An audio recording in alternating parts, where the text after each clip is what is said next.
Assalamualaikum warahmatullahi wabarakatuh. Alhamdulillahi rabbil alamin, wal aqibatu lil muttaqin, fala udwana illa 'alal zalimin. Asyhadu an la ilaha illallah wahdahu la syarika lah, al malikul haqqul mubin, wa asyhadu anna Muhammadan abduhu wa rasuluh, shadiqul wa'dil amin. Allahumma salli wa sallim wa barik ala Muhammad wa ala alihi wa ashabihi ajma'in, amma ba'du. Jamaah salat zuhur rahimakumullah. Bersyukur kita kepada Allah di atas setiap nikmat yang diberikannya. Dengan nikmat Allah kita masih dapat menjalankan aktivitas dalam kehidupan, terutama aktivitas ibadah. Salawat beriring salam senantiasa kita mohonkan kepada Allah agar disampaikan kepada junjungan alam Rasulullah Muhammad sallallahu alaihi wasallam. Allahumma salli ala Muhammad wa ala alihi wa ashabihi ajma'in. Jamaah rahimakumullah.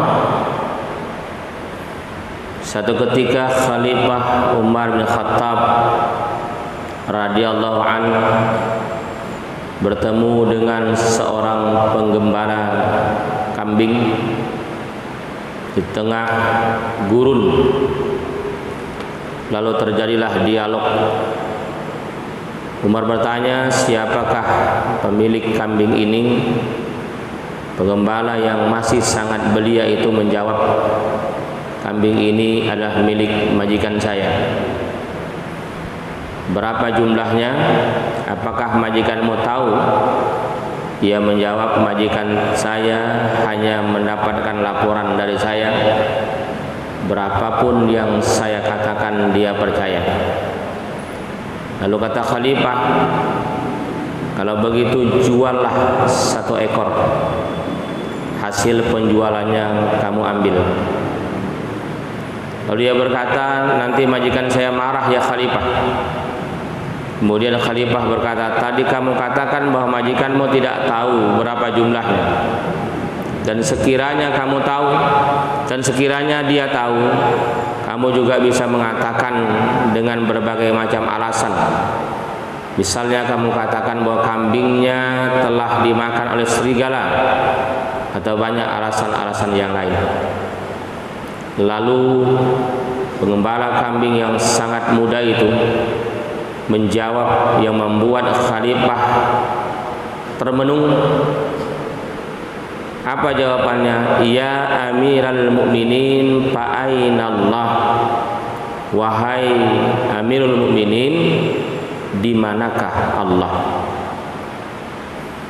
Artinya, majikan saya bisa dibohongi, orang lain tidak ada yang tahu, tapi apakah Allah juga tidak tahu? Padahal dengan tegas Allah mengatakan, ya'lamu ma tusirruna wa ma tu'linun. Allah mengetahui semua yang kamu rahasiakan dan semua yang kamu nyatakan. Jangankan yang sudah terucap, jangankan yang sudah kita lakukan, masih merupakan rencana di dalam diri kita, sudah diketahui oleh Allah Subhanahu wa ta'ala. Betul-betul merasa diawasi oleh Allah. Dan hal itu bisa didapatkan dengan didikan puasa Ramadan. Karena tatkala kita ini berpuasa, yang tahu apakah kita itu betul-betul berpuasa atau tidak, yang tahu hanya kita dan Allah saja. Orang lain tidak ada yang tahu. Termasuk kawan kita makan sahur pun tidak akan pernah tahu kita ini puasa atau tidak. Nah, jamaah rahimakumullah. Jadi pemuda tadi benar-benar merasa diawasi. Karena merasa diawasi oleh Allah adalah merupakan salah satu ciri dari orang-orang yang bertakwa kepadanya. Kemudian Khalifah duduk. Lalu pemuda tadi mengambilkan susu kambing, dia perah dan kemudian dihidangkannya kepada khalifah.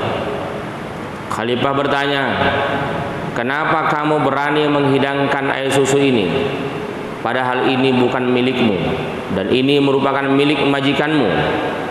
Kenapa engkau berani menghidangkannya padahal bukan hakmu?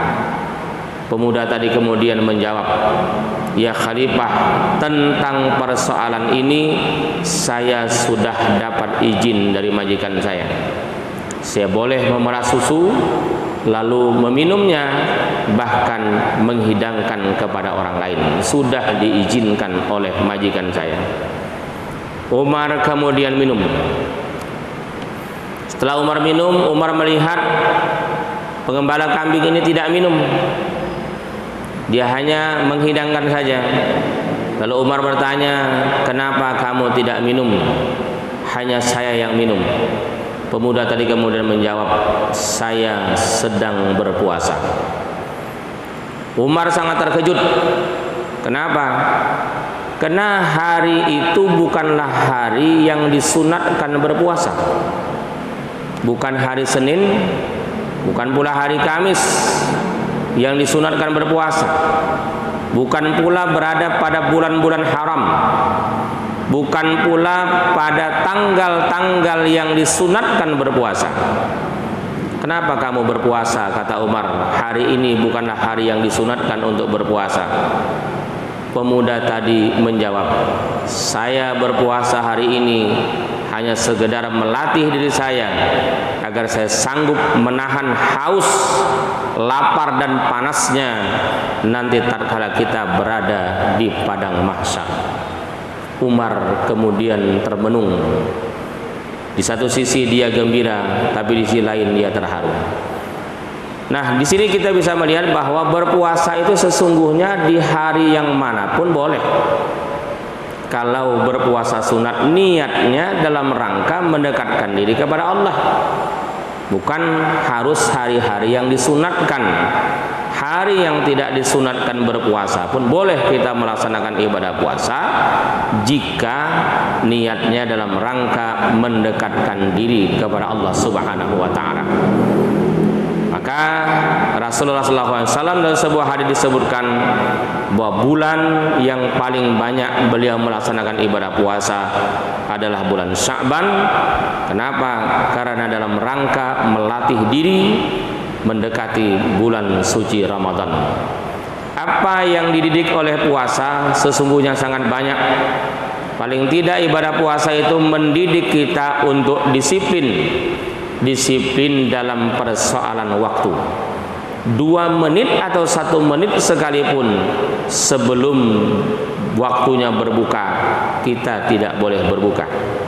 Sebaliknya, walaupun 2 menit lagi waktu imsak atau waktu puasa, kita masih boleh makan dan minum. Ini memberikan pelajaran kepada kita agar kita disiplin dalam persoalan waktu, karena kata Umar bin Khattab, al-waktu kas-saib, waktu itu laksana pedang.